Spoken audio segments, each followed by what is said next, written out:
La pénurie de professionnels, Sophie Guérin y a fait référence tout à l'heure, elle est avérée, elle est chiffrée, elle est assez alarmante. Pour mémoire, l'enquête de la CNAF en 2022 rappelait qu'il manque 10 000 postes de professionnels de la petite enfance, que les auxiliaires de puériculture, les éducatrices de jeunes enfants, les infirmières, dans une moindre mesure, les titulaires d'un CAP AEPE, sont particulièrement touchés. 50% des crèches collectives sont touchées par la crise de recrutement. Il y a des disparités entre les régions et les villes, mais c'est quand même quelque chose qui marque le secteur actuellement.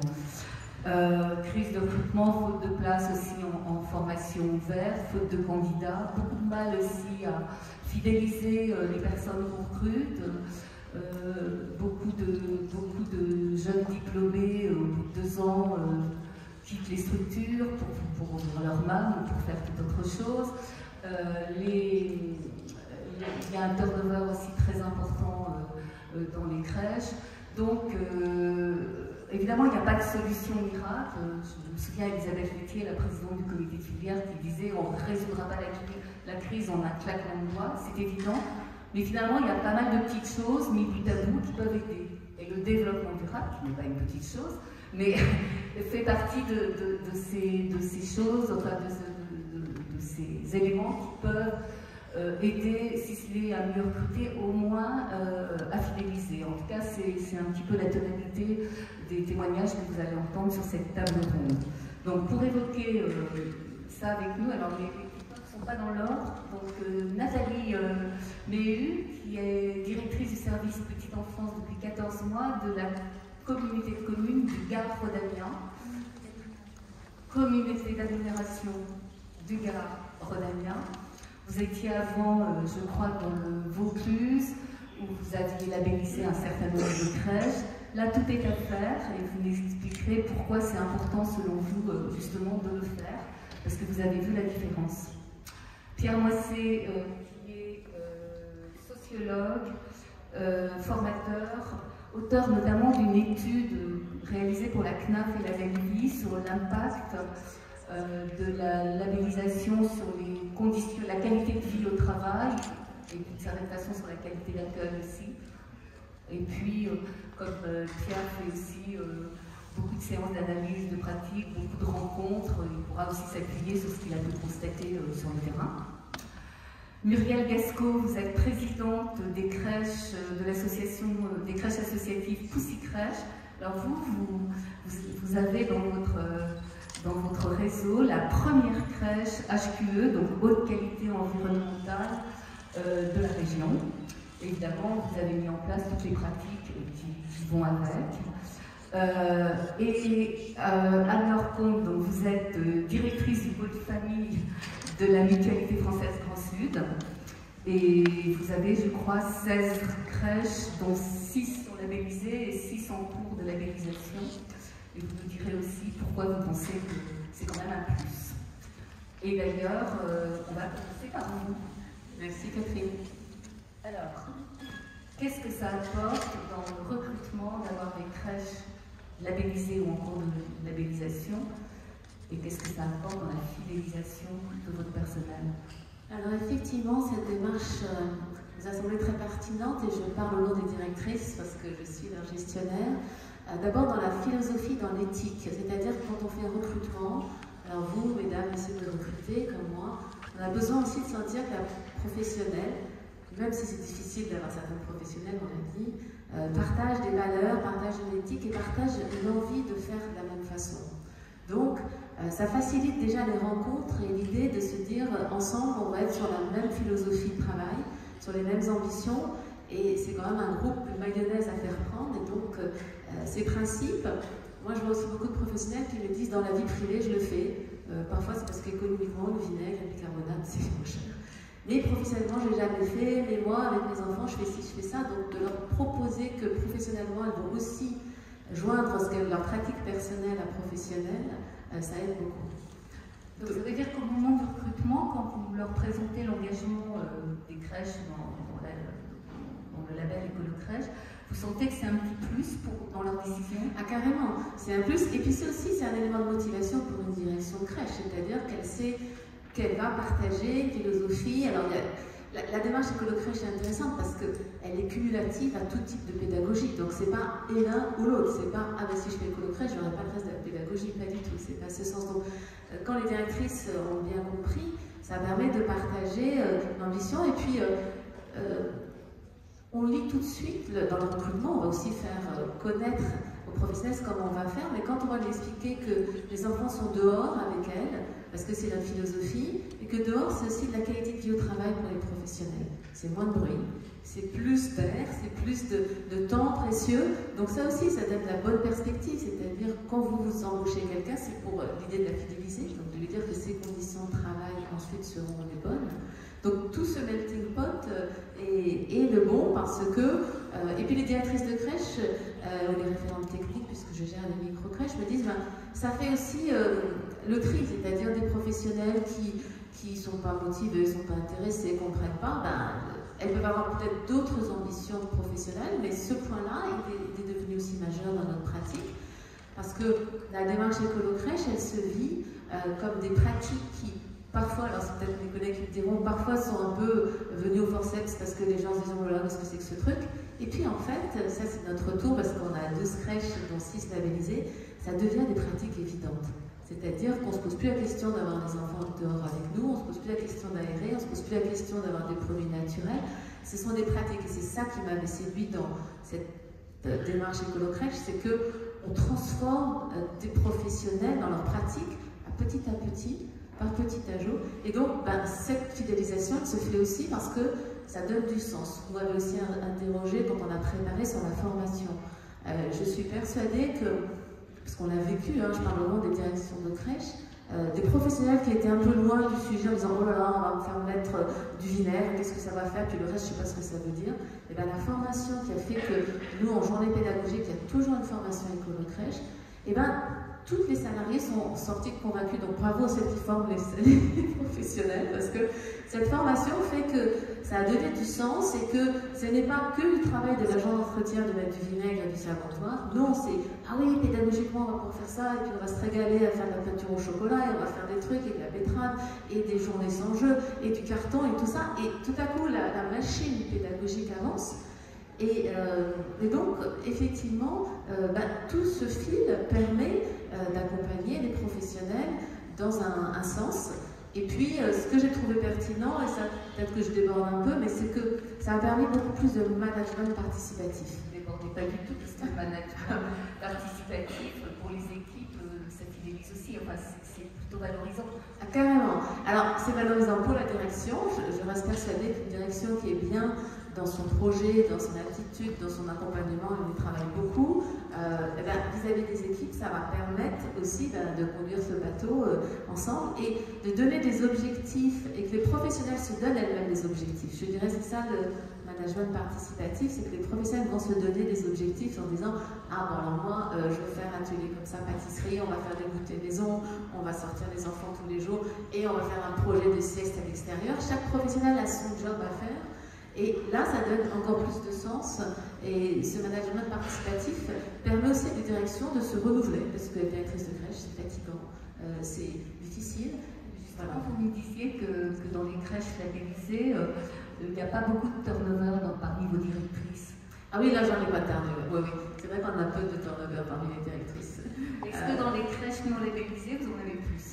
En fait, vous êtes mal tombé, j'ai de moins en moins de crèches non labellisées, ça va être un problème. Non, alors honnêtement, je ne suis pas sûre que le label ait fait le changement. Je crois que, j'en parlais avec Camille, je crois qu'on accompagne aussi beaucoup en management, en analyse des pratiques du management des directions pour leur donner envie de rester, pour leur donner des outils, pour leur donner une capacité. Donc c'est un mix.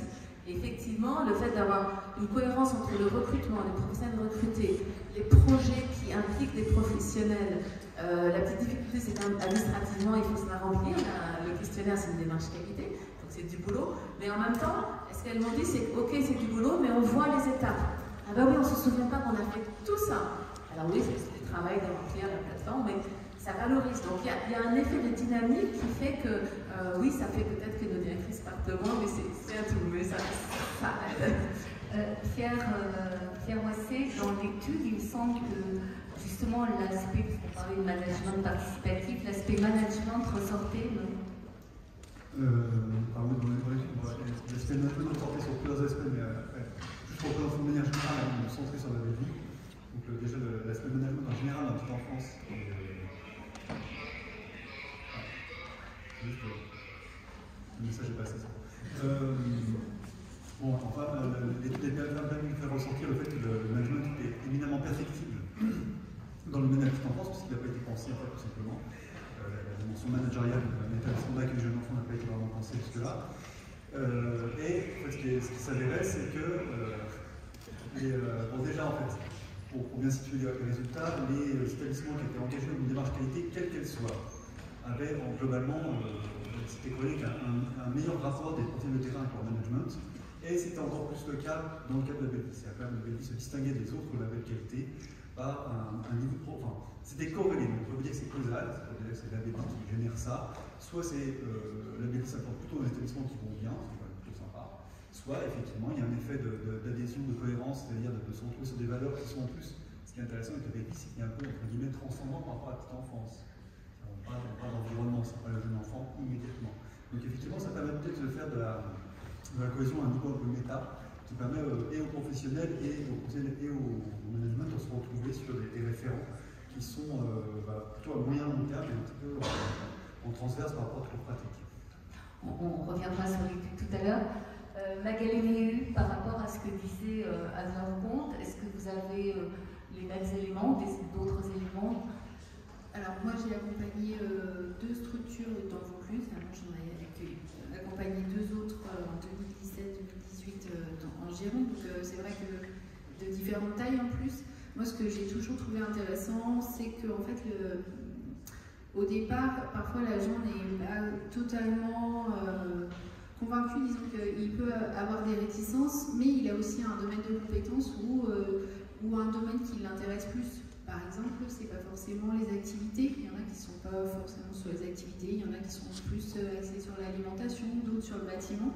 Et en fait, de leur laisser la possibilité de faire des recherches, de voir des axes d'amélioration sur ce qu'elles vivent au quotidien, ça les motive en fait. Et du coup, elles ont envie de proposer des choses, on peut réfléchir, on peut essayer de trouver des solutions pour répondre à l'axe d'amélioration qu'elles proposent. Et ça, c'est vraiment le plus intéressant. Après, c'est vrai que moi je pense que c'est bien quand ça vient d'elle en fait. Alors bien sûr la direction est partie prenante, c'est un choix, on l'adhère et puis on chemine ensemble, mais c'est bien quand l'intérêt vient de l'agent au départ, puisque en fait c'est elle qui vraiment va devenir moteur et on sait que ça aura un impact justement sur son ressenti au travail, comment elle a envie de travailler cet axe-là. Moi j'avais des agents, il y en a une, elle s'est mise sur le bâtiment. Enfin, franchement, même le responsable bâtiment était étonné, elle avait fait des propositions très techniques, elle avait fait des recherches. Et comme sur l'espace vert, en fait, quand ça vient naturellement des agents, le fait de travailler l'espace extérieur, c'est une évidence. Alors que si on n'est pas du tout là-dedans, qu'on est très contrôlant, qu'on veut déléguer à certaines personnes des choses dont elles n'ont pas envie, ça ne marche pas en fait.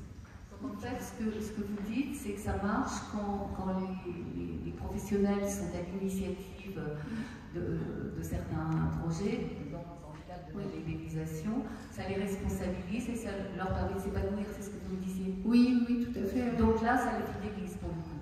Je pense que ça les fidélise et puis du coup elles ont aussi le fait de mieux transmettre l'information par exemple aux parents qui sont accueillis dans les structures et aussi de pouvoir développer leur idée. Elles le vivent aussi comme une montée en compétences, et l'intérêt c'est ça en fait, c'est-à-dire de développer les compétences des agents qu'on accompagne. On n'a pas, il n'y a pas de limite en fait. C'est-à-dire qu'on peut être cuisinière et être très très investi, mais par exemple l'alimentation, quand on y touche toute la journée, on n'a pas forcément envie. Par contre, on a peut-être envie de travailler sur le bâtiment ou alors sur les produits d'entretien parce que ça aura un sens en fait très pratique et c'est ça qui est intéressant parce que du coup, le questionnement va être autre, le souhait de formation et la transmission aussi sera beaucoup plus pertinente. Oui, en fait, toutes les deux, ce que vous disiez aussi, c'est que ça permet d'avoir accès à des formations et en ce moment, avec la pénurie, c'est plutôt rare d'avoir accès facilement à des formations, mais quand on est dans la démarche de labellisation, de toute façon, les formations, elles font partie du package, donc elles sont sûres de les avoir. Oui, oui, tout à fait, tout à fait. Et puis elles vont rencontrer d'autres professionnels qui sont aussi très moteurs, qui vont leur donner des axes. Et puis une réflexion qu'elles n'avaient pas forcément. Si on leur dit, bon, on va changer les produits d'entretien pour passer à du plus sain, bon, ok, c'est bien. Mais si on leur dit, alors vous, qu'est-ce que vous en pensez? Est-ce que vous avez testé tel produit? Ah, mais j'ai été une formation et j'ai su ça. Et puis, il y en a une avec qui j'ai discuté, par exemple, elle est passée au nettoyeur vapeur, ou elle a essayé tel produit, et là, franchement, moi, ça me dirait bien, est-ce qu'on pourrait essayer? Bon, bah là, c'est différent, parce qu'en tant que responsable, du coup, on peut essayer de trouver le financement qui peut nous apporter la solution, et quand ça vient du terrain, c'est beaucoup plus intéressant. Alors, pour le recrutement, il y a une petite lueur d'espoir.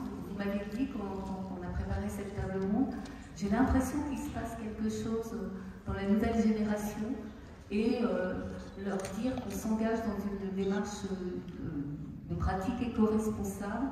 Les jeunes qui sortent de l'école, ça les motive, c'est un petit plus. Ah oui, moi, je pense que en fait, la sensibilité, bon, il n'y a pas que de l'âge, hein, on peut avoir l'âge qu'on a et être très sensible, mais je trouve que l'intérêt, il est vraiment aussi sur les jeunes générations. Alors peut-être que de conscience, peut-être. Oui, je pense. Et puis, on sait aussi qu'ils sont hyper connectés, qu'ils ont accès à plein d'infos, que même si on est plutôt sensible à ça, on est peut-être un petit peu freiné. Et du coup, ça fait qu'ils ont envie de pouvoir faire bouger les choses. Et du coup, là, ils sont très concrets en fait. Donc, ils sont concrets sur la qualité de l'air qu'ils respirent, sur les pratiques qu'ils ont avec les enfants, sur on peut faire des comparatifs d'énergie, donc l'eau, l'électricité, combien ça consomme sur la structure où ils travaillent, sur ce qu'ils mettent au quotidien auprès des enfants, ce qui va être donné à manger. Donc tout ça, ils savent que ça aura un impact fort et qu'ils pourront mesurer aussi les résultats quantitativement et qualitativement. Donc ça, c'est intéressant pour nous, vraiment. Alors, Muriel Descaux, vous allez être un petit peu la voix dissonante parce que vous trouvez. Alors, vous n'êtes pas engagé dans une démarche école-crèche, mais votre crèche, donc HQE, n'est pas que un bâtiment HQE, il y a également des pratiques éco-responsables qui sont mises en œuvre. Et vous avez le sentiment de travailler pour l'avenir, que ça va peut-être avoir des résultats, mais que pour le moment, ce n'est vraiment, c'est une valeur ajoutée à la marge pour recruter et pour fidéliser. Alors, déjà, nous, c'est plutôt ce dont on parle, c'est la qualité environnementale. Donc, je rejoins la labellisation, mais c'est vrai qu'au départ, il y a une vingtaine d'années, c'était de faire une crèche qui ait le moins d'impact possible, enfin le moins mauvais impact possible sur la nature. Donc, faire une crèche HQE, c'est viser 14 cibles, des cibles qui vont depuis la construction, en passant par la gestion, le confort et la santé. Donc c'est quand même des choses qu'on fait concrètement. Donc il y a une vingtaine d'années, ça allait déjà d'une prise de conscience et d'une volonté, voilà, de cette notion d'impact, de mon point de vue. Si je réponds à votre question, est-ce que ça m'a aidé à recruter la directrice peut-être? Parce que sa crèche, elle ressemble vraiment à la terre, c'est-à-dire que chaque section représente un élément. Donc on a l'eau, on a l'air, on a le feu, on a la terre, enfin on a la nature. Voilà. Après, sur les professionnels, non. J'ai pas eu ce sentiment-là. Les fidéliser, je suis la voix dissonante, hein. C'est plus galère. C'est plus galère parce qu'effectivement, c'est de les sensibiliser en permanence. Et on va pouvoir y aller sur le prendre soin. Là, oui, parce qu'effectivement, on va prendre soin. On va pouvoir y aller aussi sur donner la vie. Un enfant, on donne la vie. Et finalement, la qualité environnementale, on donne une deuxième vie à beaucoup de choses. Donc, ça veut dire qu'on va retraiter beaucoup de choses. Donc là, on va avoir une sensibilisation. Donc, j'irai plus sur le côté sensibilisation. Et je rejoindrai ma collègue sur le fait que les nouvelles générations sortent naturellement beaucoup plus sensibles à l'avenir de la planète. Donc, oui, l'écologie, ça veille à la sécurité des enfants, comme vous l'avez dit, les perturbateurs endocriniens, des choses très très graves dont on a pris conscience, il y a plein de parutions qui confirment ça. Aider à recruter, Non, pas pour ma part. Fidéliser, c'est vrai que je suis d'accord, ça y participe. C'est pas déterminant. C'est pas déterminant pour moi. En revanche, pour vous, ça l'est. En revanche, je dirais, ceux qui y sont particulièrement sensibles, ce sont les familles, de plus en plus. C'est-à-dire que là où on voit une vraie différence, c'est les familles. Les familles sont dans cette démarche-là et ont même une exigence. Et on a ouvert une cuisine centrale où on travaille énormément avec les circuits courts et le bio. Et les parents sont très, très, très demandeurs. Et du coup, bah, ça a un effet d'entraînement. Voilà, donc je dirais que c'est tout à l'heure c'est un circuit virtueux, c'est exactement ça, c'est que les choses se mettent en place doucement et on le ressent. Alors, quand Muriel a parlé de famille, oui, je voulais en parler parce qu'effectivement, pour moi, une crèche, c'est un trio vertueux qui sont les enfants, les professionnels et les familles, et ça interagit, il n'y a pas l'autre. Et donc les familles sont en attente et aussi les professionnels peuvent partager leurs compétences avec les familles. On apprend des ateliers, on fait des choses, et moi j'insiste beaucoup auprès de mes collaboratrices pour inclure les familles dans leurs projets. Les familles qui vont se balader en forêt, elles reviennent avec des morceaux de nature qu'elles apportent. La crèche les pousse aussi parfois à aller dans la nature, dans le cours de l'eau. Donc ça fait un va-et-vient assez vertueux ensemble, on va participer à faire que notre enfant soit plus dans la nature à la crèche ou en dehors de la crèche. Et puis on va s'inspirer pour que les enfants soient plus dehors. On va aussi travailler à enlever les craintes. Effectivement, on a quand même aussi des familles qui parfois se disent à l'intérieur, devant la télé, ce sera moins dangereux que dehors sous la pluie dans un jardin. Parce que là, c'est pas très agréable. Et puis parce que... Donc on essaie de faire comprendre que voilà, derrière, plutôt que de se battre contre les écrans, les intentions des écrans, ben, si on travaille à l'extérieur avec la famille, leur faire comprendre l'intérêt d'aller chercher pour les enfants la feuille, le morceau de bois, etc., on a aussi une dimension qui est plus agréable et qui naturellement va peut-être limiter les écrans à la maison. Voilà. Un effet collatéral positif. Pierre Boissé, dans votre étude et en général dans les recherches terrain que vous faites, on sait que la pénurie, puisque quand même c'est sous fond de pénurie qu'on est en train de voir si ça peut aider à recruter et à fidéliser, revient souvent l'idée qu'il y a une perte de sens au travail. Est-ce que vous pensez est-ce qu'en tout cas les études l'ont montré, que cet axe développement durable, ça peut aider à redonner du sens au travail aux professionnels de la petite enfance? Grande question. Attention. Oui, enfin, ça peut y contribuer. Après, donc, pour revenir sur cette question de la perte de sens au travail, c'est intéressant, avec notamment la culture de la petite enfance qui a une origine sanitaire en France, origine particulière dans le pays. Donc en fait, il vient d'un socle de sens, une action sanitaire notamment dirigée avec les populations les plus précaires après la Seconde Guerre mondiale, très forte, avec une mission et une vocation extrêmement forte, qui s'est délitée dans les années 90-2000, avec l'arrivée des exigences sociales, d'insertion sociale, et aussi l'exigence, l'arrivée d'objectifs éducatifs par rapport aux enfants et les enfants les plus pauvres, qui ont changé de mission, plutôt bien, mais qui sont détroublés le premier socle sanitaire qui était déjà là. Et effectivement, ce qui est intéressant, c'est qu'on prend après plus généralement pourquoi arrivent les démarches qualité dans la petite enfance. Parce que même la FNOR, qui était quand même plutôt habituée à l'industrie et au service, débarque sur la petite enfance, on s'appelle une collectivité, etc. Et ce qui est produit surpris d'ailleurs, on les croise, les mecs qui disent la petite enfance, c'est compliqué.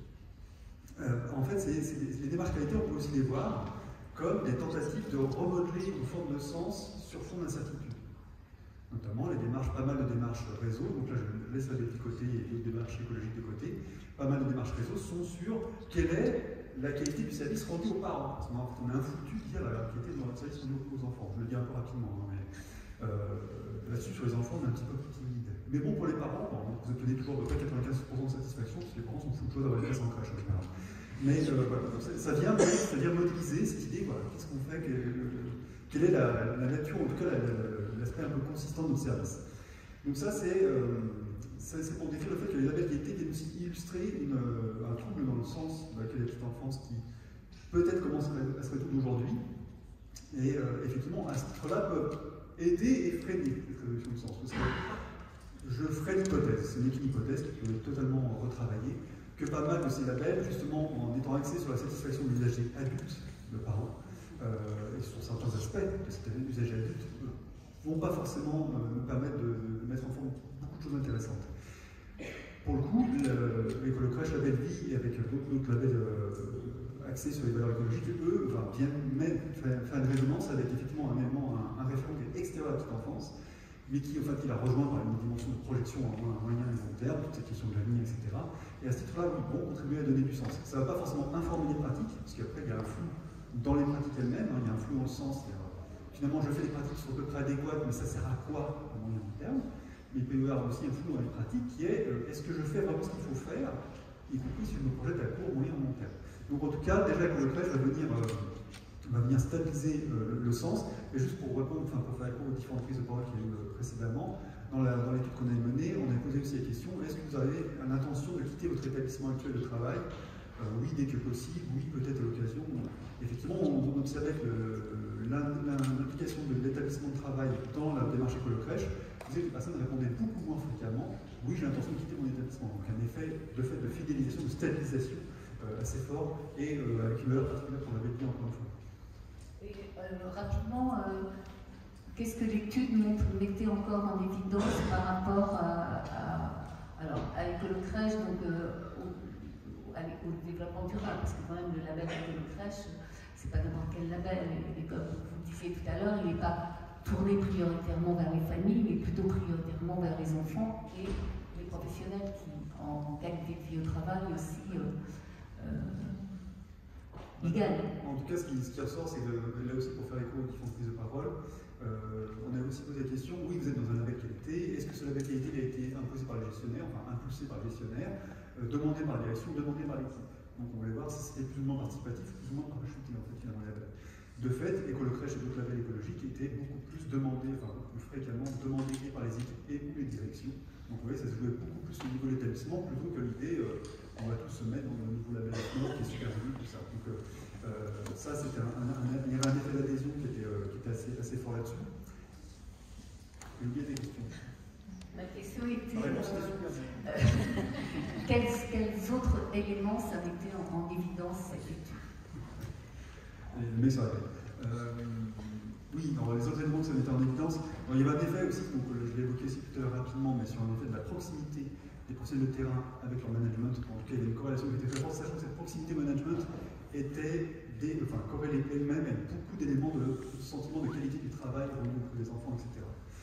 Donc là, que ce soit causal et corrélé, c'est un élément extrêmement intéressant, puisque ça veut dire que vous avez une forme de cohésion, d'encadrement, de tenue des professionnels, notamment juste pour l'anecdote, j'ai demandé aussi aux professionnels, comme le métier d'accueil de la petite enfance, le métier relationnel. Si vous avez des soucis personnels qui vous rongent à l'intérieur, on peut tout à fait imaginer que ça a un impact sur votre rapport aux enfants. Donc j'avais posé la question professionnelle, comment qualifieriez-vous votre vie personnelle aujourd'hui, difficile, très difficile, pas, etc. Et est-ce que ça a des effets sur votre activité? Bon, c'est très minoritaire, les gens qui disent oui, j'ai des difficultés et ça a des effets sur mon activité. Mais c'est d'autant plus vrai que vous avez des bons rapports avec le management. Les personnes qui ont des difficultés personnelles et un management distant, qui déclarent plus fréquemment, j'ai des difficultés personnelles, et ça peut avoir un effet sur mon activité. La BELRIS, il joue là-dessus, il joue sur un effet de protection, il joue sur un effet de cohérence qui est extrêmement important, sachant que le management soutient aussi, il est corrélé dans l'étude, aussi d'autres éléments de sentiment de qualité du travail rendu aux enfants au quotidien. Et juste pour terminer la réponse, surtout les effets de cohésion d'équipe, c'est-à-dire le sentiment de travailler avec les mêmes valeurs, là de fait, les labels qualité ont une corrélation générale positive avec cet élément-là, mais plus particulièrement les labels écologiques et dans les labels écologiques écolo-crèche.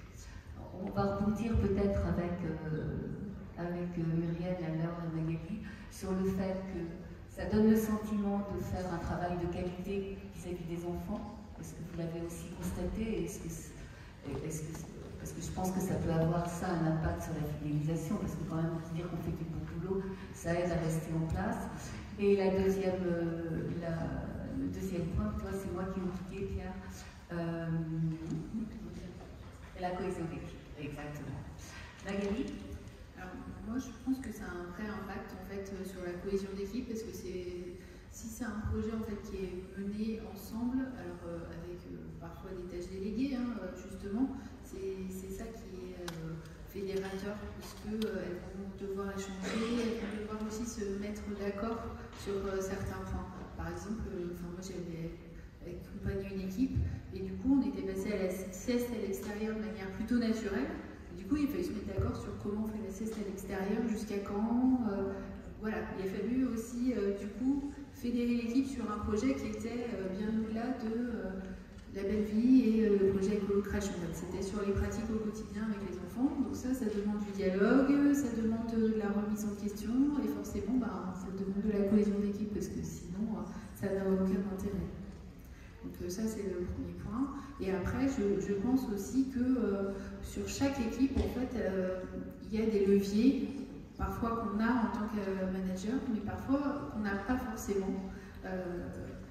Là, je travaille actuellement dans un service où il n'y avait pas du tout cette sensibilité sur la santé environnementale, sur tout ce qui était écologie, par rapport à la petite enfance. J'ai pris la succession de quelqu'un qui était vraiment contre en plus. Qui disait que ça n'avait aucun intérêt. Et du coup, moi je vais un peu débarquer, je me dis, oh, mais c'est quoi tout ça? On en est loin. Et en fait, vu que moi je me dis, il faut que ça vienne d'elle, on fait des formations, on distille des informations, du coup elles s'en saisissent et ça vient en fait. Le frémissement il est là, la sensibilité naturelle elle se fait. Donc forcément ça émerge très rapidement en plus. Et puis on le sait, c'est l'avenir. C'est l'avenir qu'il faut pour les enfants qu'on accueille, pour les agents qu'on accompagne, pour les familles, parce que c'est nécessaire aussi de prendre soin. Muriel, alors vous n'êtes pas dans je peux rejoindre la qualité, puisque nous au quotidien quand même on a une gestion qui, même si on n'est pas labellisé, qui oblige, et je dis bien oblige au départ, et pour autant on est vraiment dans une démarche, donc je rejoins, de cohésion, et j'ajouterai de créativité, c'est-à-dire que la démarche au niveau de la qualité environnementale rend les gens beaucoup plus créatifs, puisqu'on donne une chance, on donne une deuxième vie à beaucoup de choses. Donc ça rend beaucoup plus créatif. Et oui, aussi, sens et sensibilisation, c'est-à-dire que les filles ou les garçons qui prennent soin sont donc très sensibles au prendre soin, et ils se rendent compte à quel point il est important de prendre soin à travers la qualité environnementale.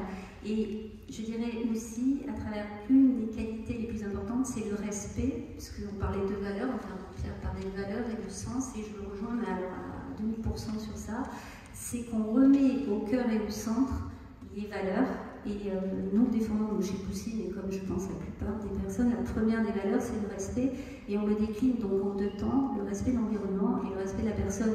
Il n'y en a pas un avant l'autre, ils sont... Moi je rejoins aussi qu'on doit quand même accompagner des changements. Effectivement, les crèches elles sont le lieu d'une pratique hygiéniste après-guerre. Et là, on a besoin, on doit quand même, c'est pour ça qu'on a ces pratiques à se mettre d'accord comment on fait la sieste à l'extérieur, parce que ça se passe plutôt en Suède et en Norvège d'habitude, on n'a pas cette idée.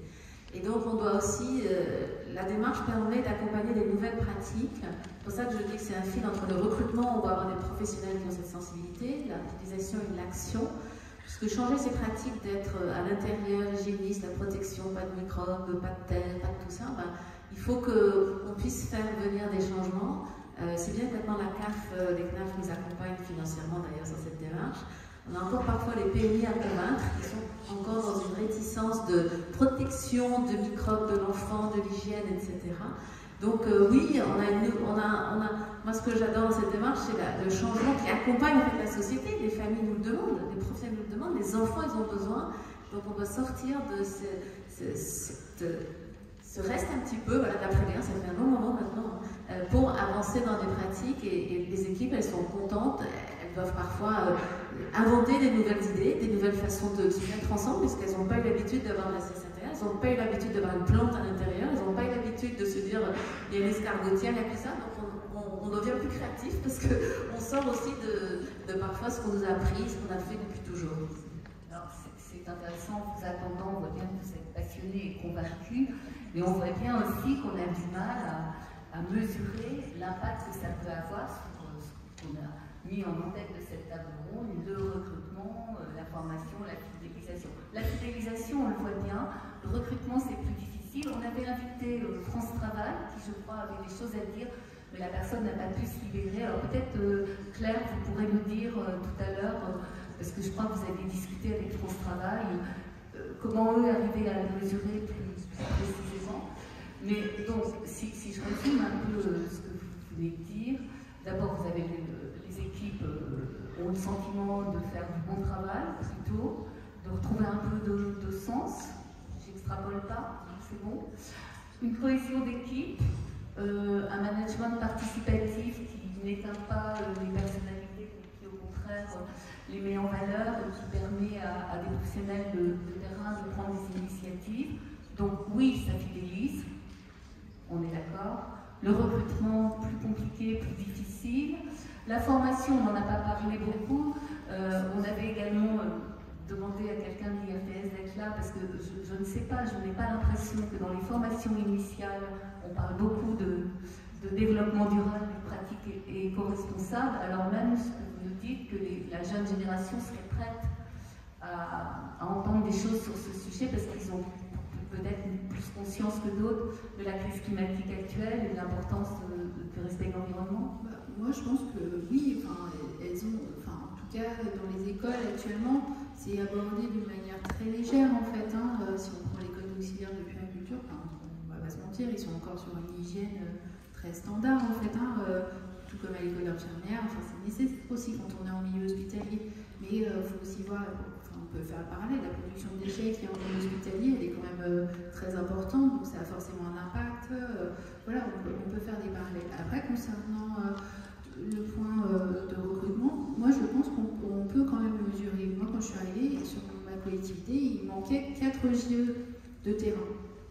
Alors, je ne dis pas que c'est l'effet moi, mais actuellement, je n'ai plus de postes vacants sur les EGE, parce que je pense que ça se sait aussi, la sensibilité, l'approche des pratiques. C'est pas dû à moi, c'est pas ça que je veux dire. Ça peut. Non, mais c'est aussi une sensibilité. Si on sait qu'il y a plus d'ouverture sur les pratiques, si on sait qu'on est dans l'accompagnement des agents, qu'on va aussi les respecter. Alors après, c'est pas par non plus, il y a des règlements, il y a une façon de travailler. Mais si on sait qu'on sera plus à l'écoute des nouvelles pratiques, qu'on sera dans un management participatif et non pas directif, après, parfois, il y a aussi besoin de prendre des décisions, et ça, forcément, c'est la direction qui prend la décision. Mais si tout ça, ça a forcément un impact. Et du coup, ça, en tout cas, ça a l'effet levier. Je ne dis pas que ça répond à tout, mais ça a un effet levier. Pierre Boissé, est-ce qu'il y a eu des études autour du turnover? Il me semble avoir lu ça, mais j'avoue que j'ai un trou, où il y avait une étude qui expliquait pourquoi les gens quittaient leur poste, voire le métier. Et il me semblait qu'il y avait quelque chose autour du management, justement.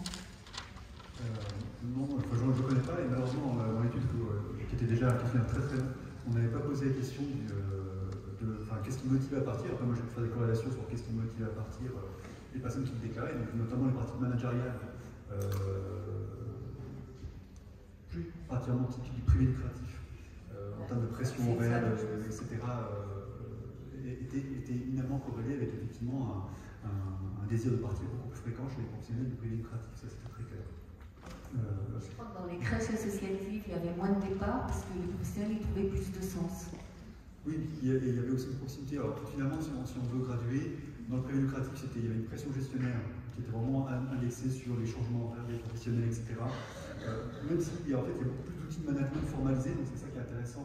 C'est que ce n'est pas le label et le process lui-même qui joue, parce qu'on peut avoir des outils formalisés, des cahiers de transmission, des choses comme ça, qui sont beaucoup plus fréquents dans le privé lucratif, mais qui sont corrélés avec un vécu beaucoup plus négatif du management, parce qu'il est beaucoup plus axé sur une tension gestionnaire de fond. Donc, ce n'est pas une tension qui a du sens. C'est une tension de lucre, c'est une tension de dégager une marge qui parle un peu moins aux gens quand même que l'idée d'avoir une action en moyen terme sur l'environnement. Donc là, c'était effectivement corrélé. Le public, lui, souffre effectivement d'un management peut-être un peu plus rigide, moins pressurant, entre guillemets, mais plus à distance. Mais bon, c'est quand même pas du tout le même niveau que dans le privé lucratif, donc vous avez un peu plus d'intention de rester finalement dans les établissements. Et c'est vrai que c'est dans l'associatif qu'on va trouver les plus grandes formes d'adhésion et d'implication. Donc là, des personnes qui déclarent moins fréquemment, je voudrais partir dès que possible ou à l'occasion. Après, c'est des choses qui va faire vraiment sur la question de est-ce que je veux rester dans mon établissement, est-ce que je veux rester dans le métier. Moi, je suis vraiment, là maintenant, je suis beaucoup plus intéressé aussi sur sur les parcours professionnels avec les personnes est-ce qu'on veut rester au métier de la petite enfance ou pas. Voire même rester, est-ce que je veux partir faire une MAM? J'aime bien aussi commencer à mesurer les effets de fuite du collectif vers les MAM, les MEJ, tout ce qu'on veut appeler comme ça. Donc ce sont des formes non managées d'accueil collectif, enfin quasiment d'accueil quasi collectif de la petite enfance, donc des formes anarchistes qui m'intéressent énormément. Mais ça, en même temps, des formes anarchistes, quand on voit quelquefois les problèmes qu'il y a dans les MAM, justement relationnels, c'est, voilà, l'air est toujours plus vers d'ailleurs, quoi.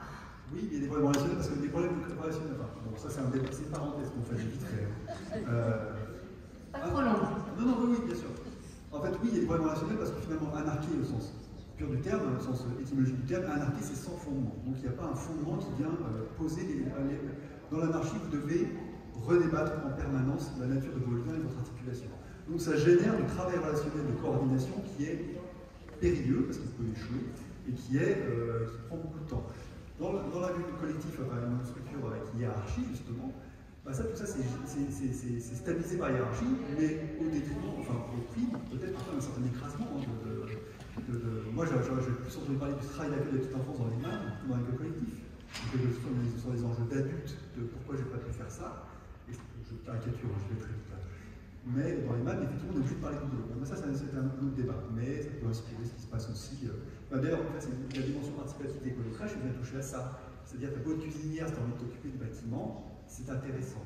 Et donc le débat est ouvert. Donc là, vous réouvrez une fenêtre de débat, de conversation qui est extrêmement utile pour l'implication professionnelle. Magali Méhu, donc vous arrivez dans tout est à faire, donc vous avez déjà réussi à recruter 4 personnes, bravo. Et vous êtes en train de sensibiliser, je crois, vos élus pour être dans une démarche environnementale. Oui, parce que avec l'arrivée, on a redéfini le projet social qui était obsolète. Et du coup, la santé environnementale est rentrée dans le projet social. Donc forcément, ça a un impact sur ce qu'on met en place. On a été aussi sollicité par un appel à projet du CODES, auquel on a répondu. Donc une fois que les équipes seront prêtes, on ira plus loin sur la démarche. Mais c'est vrai que moi, j'avais aussi envie que ça vienne d'elle. Et quelque part que ça ne vienne pas de moi, en fait. Parce que, pour le coup, pour avoir accompagné plusieurs structures, je sais que c'est passionnant, c'est très stimulant, intellectuellement, voilà, on peut s'y retrouver beaucoup, on peut aussi s'épanouir pleinement autrement que, voilà, l'accueil de l'enfant, c'est très intéressant, la parentalité aussi, mais si on sait aussi qu'on peut avoir d'autres choses, donc ça, c'est très chouette. Mais voilà, moi j'avais envie que ça vienne d'elle, et là je sens que c'est en train de se faire. Donc je me dis, bon, j'attends que le voyant soit vraiment ouvert et hop, on va impulser. Donc ça c'est vraiment intéressant, parce que quand ça vient d'elle, je sais que du coup ça ira très vite, et j'ai eu la chance de lire les dossiers pour les labels de crèche tous les 15 jours. Et parfois, c'est ce que je regrette dans les dossiers qu'on lit pour les labellisations, quand les gens me disent j'étais à la lumière quand je sors du bureau. Bah merci. Merci quoi. Pas non plus faire une palme. Non mais il faut être factuel quoi. C'est quelque chose. Je ferme le robinet quand je vais me lever. Voilà, oui. Non, mais, alors moi je dis merci quand même, mais qu'est-ce que fait l'équipe? Comment elle se sent l'équipe dans ce projet? Qu'est-ce qu'elle a envie?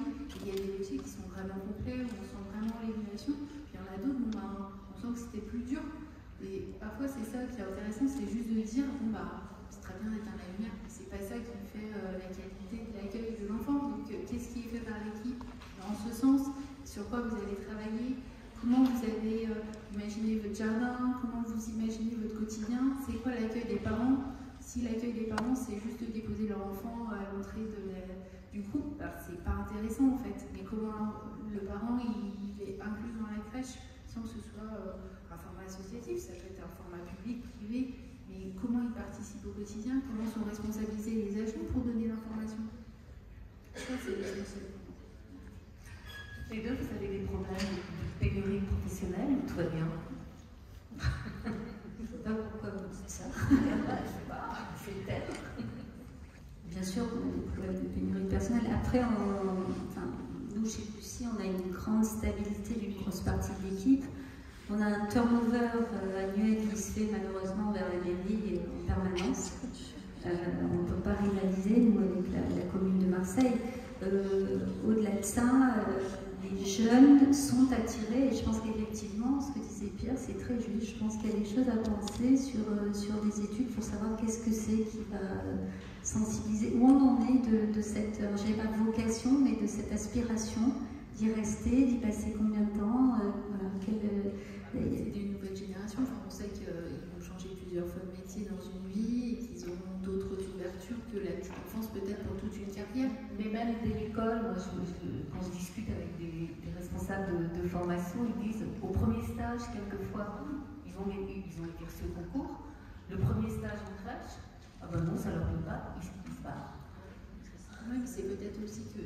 Enfin, moi, je pense que c'est-à-dire que très vite, il faut choisir une orientation. Enfin, très vite, il faut choisir une orientation. Après, on est dans une filière et comment, en fait, on vit dans cette filière. Moi, j'ai un diplôme d'infirmière et il y a 10 ans, je travaillais en réanimation. Mais ça fait pas de moi une mauvaise praticienne maintenant. Et je suis quand même très loin de ma pratique technique d'il y a 10 ans, quand même. Donc, c'est comment on se renouvelle dans son métier, c'est-à-dire qu'on ne peut pas demander à quelqu'un, en lui donnant un diplôme, d'être ce qu'il est pendant 15 ans, 20 ans, en le nourrissant peu, en fait, parce que lui, du coup, il va moins nourrir l'enfant qu'il va accueillir au quotidien. Moi, je pense qu'il y a forcément la formation continue, il y a aussi l'évolution professionnelle, il y a toutes les validations d'acquis par l'expérience qui sont peu mises en avant et qui sont nécessaires aussi à l'évolution des agents qu'on encadre. Quand on a été 15 ans agent d'entretien dans une crèche, c'est essentiel. Franchement, s'il n'y a pas l'agent d'entretien, tout le monde passe une mauvaise journée. S'il n'y a pas la directrice, bon, c'est plus compliqué, mais sans l'agent d'entretien, c'est pire quand même, il faut se le dire. Donc et pourtant, c'est quelqu'un qui est pas forcément énormément reconnu par les familles, en fait. C'est un métier un peu de l'ombre. Donc comment, à un moment donné, on lui dit, qu'est-ce qu'il vous faut pour vous renouveler, de quoi vous avez envie pour demain? Et ça, c'est aussi ce qui fait qu'on peut accompagner bien les agents du quotidien. Enfin, ça, c'est pour ma part. Ces difficultés de recrutement, effectivement, elles se sont améliorées dans le sens où il y a moins de difficultés.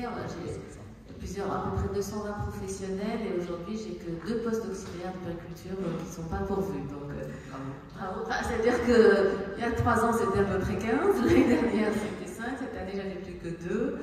Effectivement, la pénurie est principalement sur les postes d'auxiliaire de périculture. J'avoue que les financements, alors nous, on est dans le monde de l'économie sociale, la mutualité, les salaires sont une problématique, donc on a aussi de fuite vers les fonctions publiques parce qu'il y a des salaires. Alors, il y a des améliorations qui vont être faites. Alors, la difficulté, c'est que le bonus attractivité et les compensations financières de la CAF seront insuffisantes par rapport aux augmentations de salaire. Il n'empêche que c'était fondamental qu'il y ait des évolutions salariales pour une reconnaissance aussi des professionnels. Et on a beaucoup aussi, en tant qu'employeur, on est tout à fait convaincus. Donc, cette idée de changement, je peux peut-être faire un retour d'expérience. On a pas mal de professionnels qui nous quittent, mais alors pour des choses complètement différentes. C'est-à-dire, elles quittent le monde de la petite enfance, une relation professionnelle, on part un an faire le tour du monde, etc. Il y a quand même aussi des va-et-vient. Les jeunes professionnels, les générations ne sont pas restées des années. Et celles qui sont là depuis très longtemps, moi j'en ai plusieurs exemples dans ces professionnels qui cherchent un autre emploi dans un autre monde. C'est vrai qu'elles ont fait le tour au bout de 15 ans de la petite enfance et donc elles cherchent des formations, des capacités. On les accompagne, c'est notre rôle aussi en tant que direction de crèche d'accompagner pour changer de métier et changer de voie. Elles restent dans les métiers du lien ou pas du tout? Alors les exemples, oui, les exemples que j'ai, c'est elles partent sur, par exemple, il y en a une qui veut devenir dans l'éducation nationale. Bon après, plus ou moins, j'ai quelqu'un qui veut devenir secrétaire médicale, une pâtissière, pas tout à fait. Bon, et après ça marche pas toujours, elles reviennent, mais on va dire qu'il y a quand même des changements complets de vie par rapport à leurs attentes et leurs capacités. C'est fatigant d'être en crèche, c'est fatigant, donc c'est aussi cette capacité à se renouveler et la fatigue fait qu'on a envie de changer de métier. Parfois on revient aussi, mais le Covid a aussi donné cette idée de pouvoir faire autre chose et d'être moins épuisé qu'en petite enfance. Pierre, vous voulez ajouter quelque chose? Peut-être juste sur cet aspect. Donc effectivement, il y a vraiment un gros travail à faire sur les nouvelles générations, leur modalité de venue et de stabilisation et ou de départ de même avec la petite enfance. Et puis, pour revenir sur d'autres études que j'avais pu mener avec différents réseaux, si on regarde globalement les professionnels de l'accueil collectif de la petite enfance, c'est toujours des professions qui sont plutôt mal. Si vous regardez les études de la TARES en général sur le bien-être au travail, le bien-être psychologique au travail, et qu'on essaie de faire des recoupements, les différentes catégories professionnelles concernées par la qualité de la petite enfance, on n'est pas tombé sur les gens qui vont les mieux, globalement. Ils font tous partie des catégories, ce qu'on appelle les empêchés, des personnes qui ont du mal à trouver du sens au travail, etc., etc. Et parmi eux, ceux qui vont le plus mal, c'est effectivement les associations d'agriculture. Elles vont très mal. Elles vont plus mal que les OGE, plus mal que les infirmiers agriculteurs, et plus mal que tous ceux qu'on a appelés les non-diplômés, ça fait petite enfance, etc. Effectivement, il y a une sorte de cœur central de la petite enfance aujourd'hui qui est plus particulièrement exposé à un phénomène d'usure, et notamment à l'empêchement de pouvoir, notamment pas que, mais évoluer dans la métier de la petite enfance. C'est-à-dire qu'en fait, les officiers d'agriculture ont l'impression de développer une expertise sur le terrain assez certaine, c'est le cas, mais elles sont chapeautées, en termes statutaires, souvent par les OGE. Et puis pour devenir OGE, le saut en termes de VAE, etc., est assez conséquent. Donc il y a un effet de j'ai des compétences, mais qui ne sont que partiellement, voire même moins reconnues que pour les autres. Et j'ai une aspiration que l'expérience professionnelle génère sur le terrain. Là aussi, les labels peuvent jouer en reconnaître par la bande des compétences qui ne sont pas bridées par ces différentes dimensions statutaires. Mais effectivement, il y a une question de fond qui va être en jeu dans le comité de filière, etc., sur libérer ce cœur central qui justifie, moi c'est récurrent dans toutes les études que j'ai pu faire, elles vont vraiment mal. Il y a un phénomène d'usure, de routine, d'ennui au travail, qui est plus particulièrement fréquent chez les agriculteurs que dans les autres corps professionnels. Merci. Avant de passer le micro à la salle pour d'éventuelles questions, Claire, vous voulez dire quelque chose sur... Oui. Je reste ici à côté. Oui, en fait, on avait eu des échanges avec France Travail, notamment sur... Alors, il y a deux sujets. Pardon, il y a la question de la formation d'adultes, donc des personnes en recherche d'emploi qui suivent une formation pour adultes diplômante, auxiliaire de puériculture, éducateur de jeunes enfants. Et donc, France Travail a lancé un appel à projet qui incluait des modules en lien avec la transition écologique, persuadés que la formation pour adultes, elle est beaucoup plus attractive. Donc, c'est dire qu'ils croient dans cette approche du métier pour le rendre plus attractif, donc c'est plus en lien avec la filière.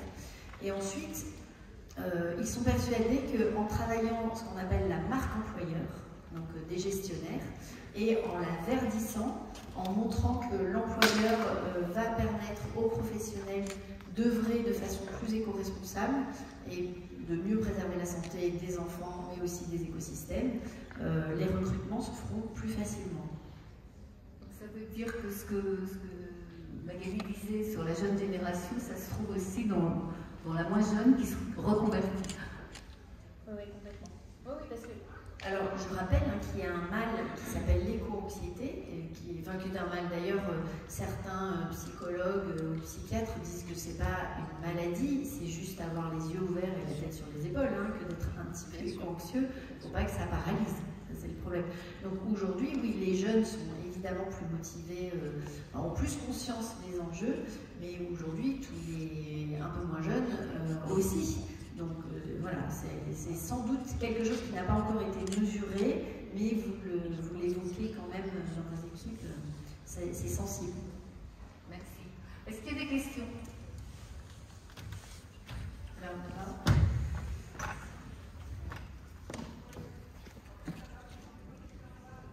Oui, merci beaucoup. Moi, je me présente, je suis médecin endocrinologue et médecin de l'environnement.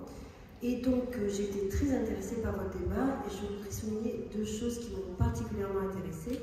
Quand vous dites que dans la petite enfance, on commence à balbutier sur la formation environnementale, je peux vous dire qu'en médecine, c'est pareil et que pour les praticiens hospitaliers, il faut vraiment des formations avec beaucoup d'énergie pour les convaincre. Donc, nous sommes tous dans le même bateau.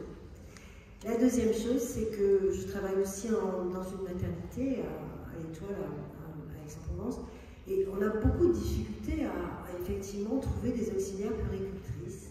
Est-ce que ça vient du fait aussi qu'il y a moins de personnes qui vont se former? Est-ce qu'il y a des problèmes de place dans les écoles? Enfin, on se pose plein de questions, on ne comprend pas du tout.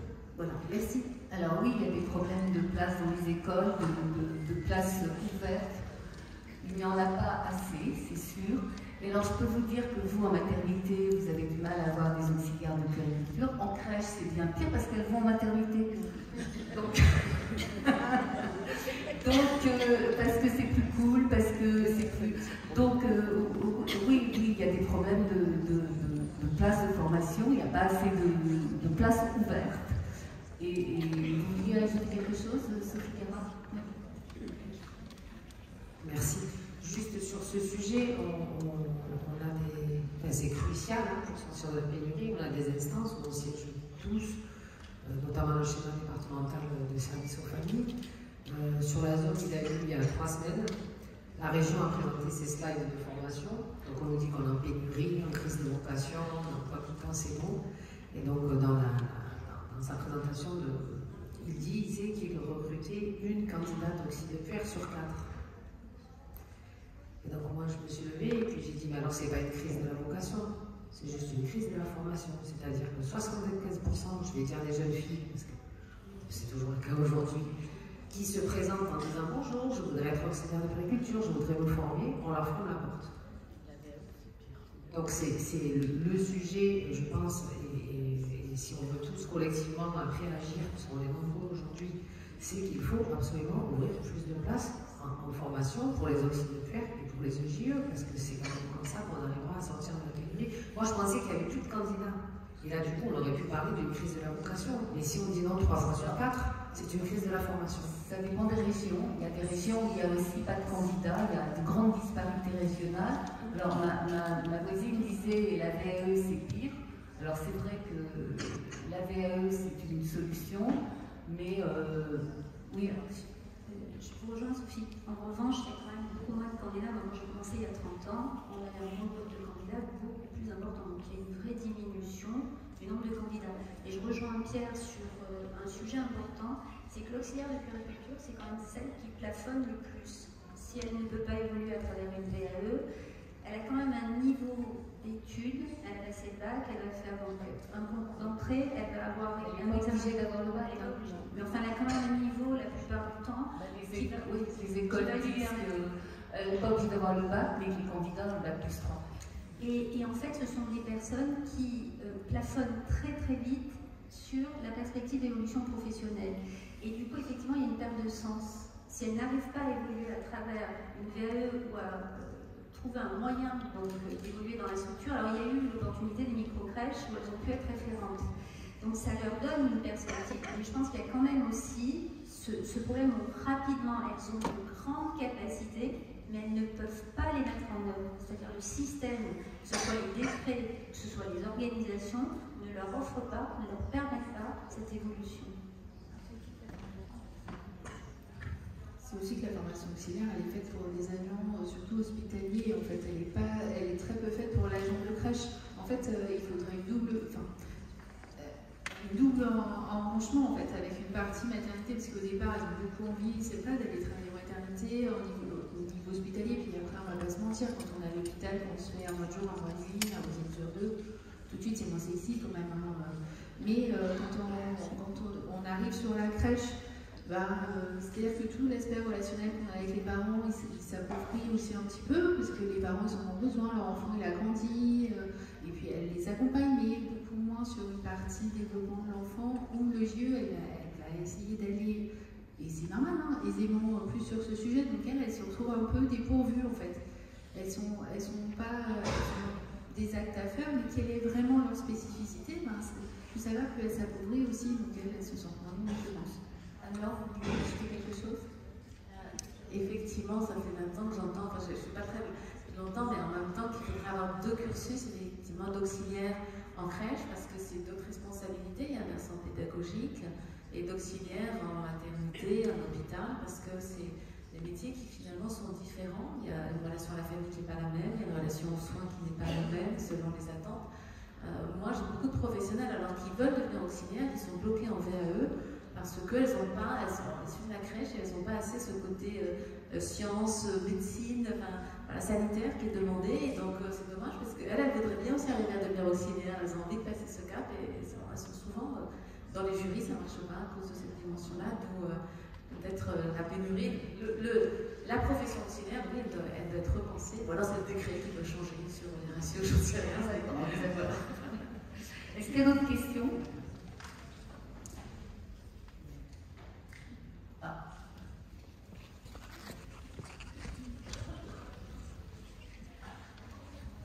Oui, bonjour, Laetitia Garcia, je suis éducatrice de jeunes enfants, directrice de crèche. Moi, je dirais que c'est plus au niveau des éducatrices de jeunes enfants, on se rencontre régulièrement et on réfléchit aussi ensemble et le pourquoi il n'y a plus des éducatrices de jeunes enfants qui postulent sur certains territoires, hein, par exemple, au niveau de la région parisienne. C'est tout simplement parce que, me semble-t-il, on discute beaucoup et on échange énormément avec Internet.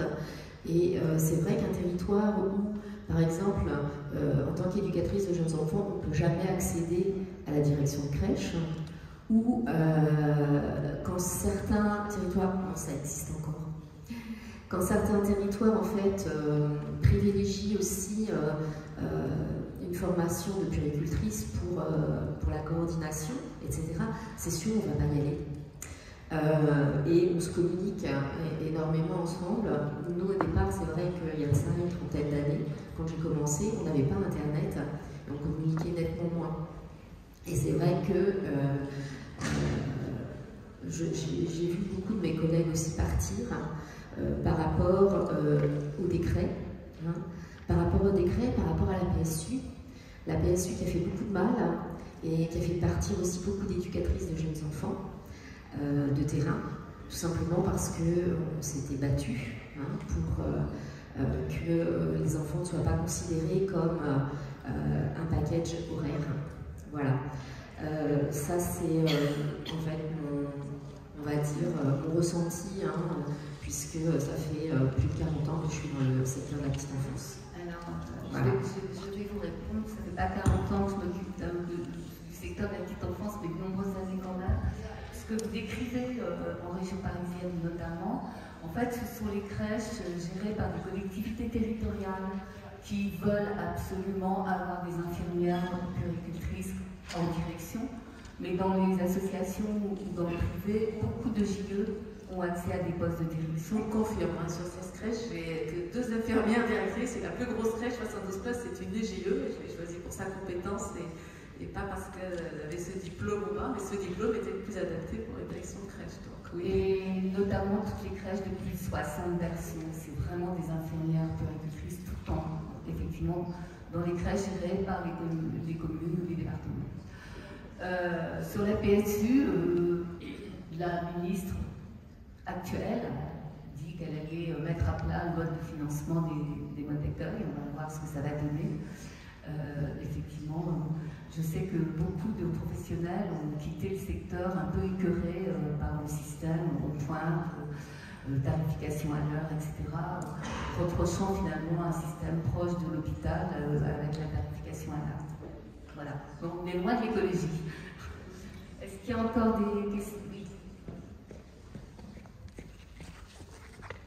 Oui, bonjour, je suis directrice d'une petite crèche associative sur Marseille, avec un projet de mixité sociale, et donc on s'est posé la question à un moment effectivement de se former. Donc moi la question elle est là, c'est-à-dire qu'on appartient aussi on adhère au réseau ACEP, donc on a voulu faire une formation collective, intercrèche, et effectivement quand on a demandé des devis pour les formations autour du nettoyage écologique en crèche, ça a dépassé ce que nous octroyaient les OPCO.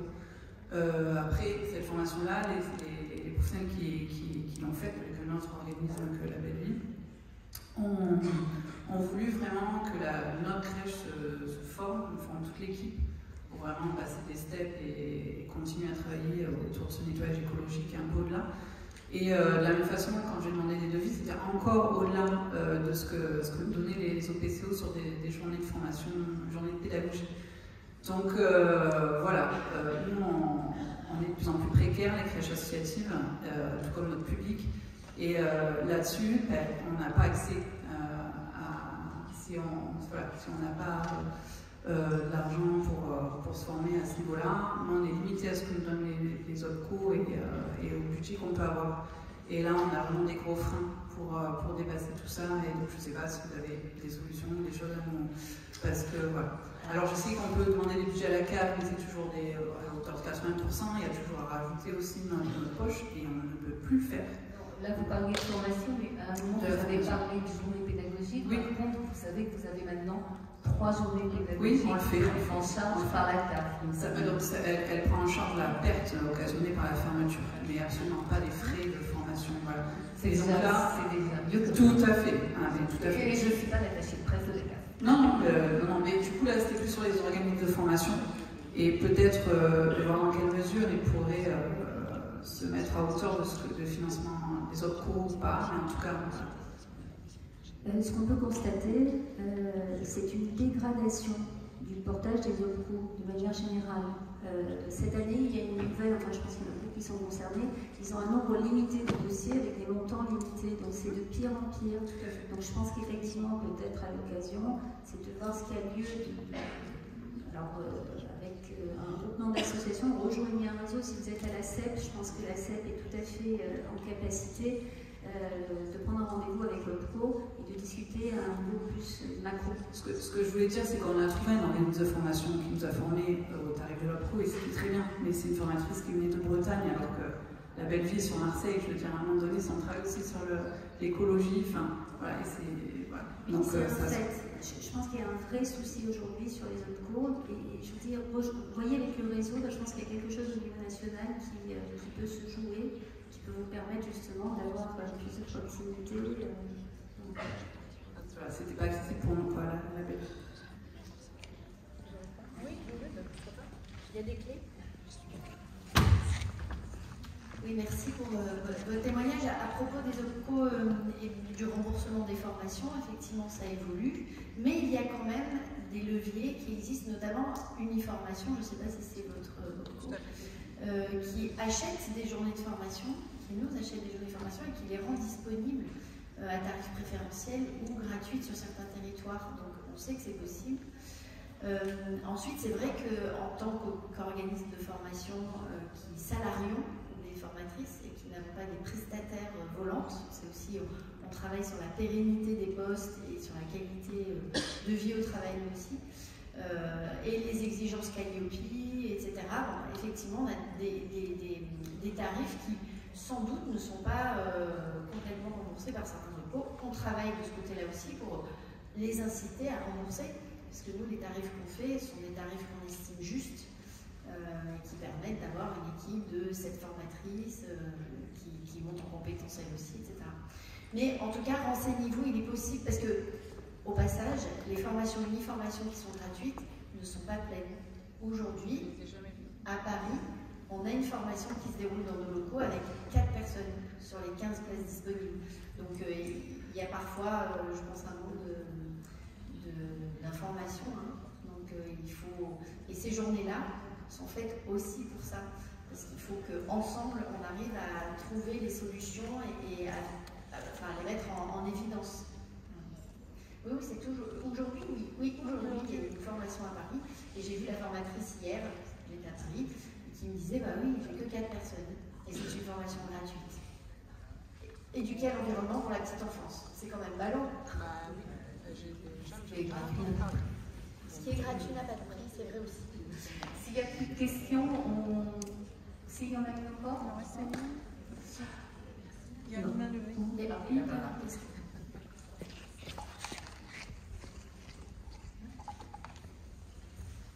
Merci, c'est pas vraiment une question, c'est juste pour compléter sur les OPCO. En fait, il y a plein de financements qui ne sont pas dans le cadre des DAF ou des ACT.